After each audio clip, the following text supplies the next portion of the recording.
You ask Tiger to solve. This deals with linear equations with one unknown. The final result is m equals 6. Let's solve it step by step. Simplify the expression. Expand the parentheses. Simplify the arithmetic. Group all constants on the right side of the equation.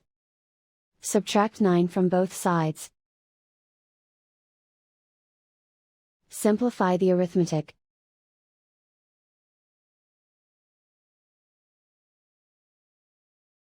Isolate the m. Divide both sides by 5. Simplify the fraction. Find the greatest common factor of the numerator and denominator. Factor out and cancel the greatest common factor.